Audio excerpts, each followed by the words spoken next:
आजच्या या आपल्या पी-वाय-क्यू मध्ये आपल्या सर्वांचं स्वागत आहे आणि पी-वाय-क्यू आहे बघा क्लास 11 मधील कॉम्प्लेक्स नंबर या चॅप्टरवर आधारित. तर या ठिकाणी बघा आपल्याला क्वेश्चन मध्ये काय विचारलं गेलेलं आहे, इफ. तर या ठिकाणी बघा हा नंबर आणि हा नंबर एकमेकाचे काय कॉन्जुगेट आहेत. देन आपल्याला व्हॅल्यू विचारली बघा कोणाची, x - y divided by x + y.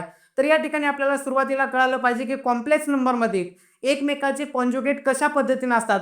जर या ठिकाणी आपण घेतलं की पहिला कॉम्प्लेक्स नंबर जर आपला a + ib असेल आणि त्याचा जर कॉन्जुगेट आपल्याला विचारला तर Z1 bar is equals to, या ठिकाणी फक्त काय होणार, इमॅजिनरी पार्टला अपोजिट साइन लागणार. या ठिकाणी प्लस असेल तर काय येणार, -ib. बट या ठिकाणी बघा जर दोन नंबर एकमेकाचे कॉन्जुगेट असतील तर या ठिकाणी बघा a ची आणि a ची व्हॅल्यू सेम राहणार.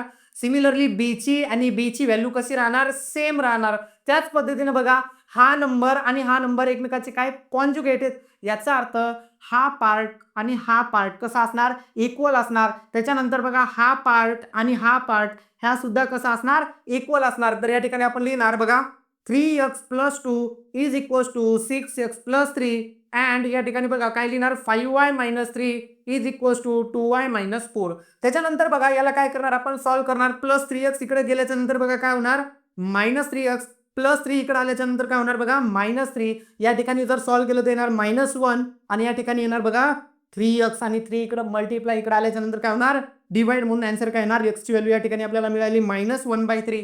सिमिलरली या ठिकाणी आपण याला काय करणार, सॉल्व्ह करणार. +2y इकडे आल्याच्या नंतर बघा काय होणार, -2y -3 तिकडे गेल्याच्या नंतर बघा काय होणार, +3 आणि या ठिकाणी जर कॅल्क्युलेशन केलं तर मिळणार आपल्याला 3y इज इक्वल्स टू -1.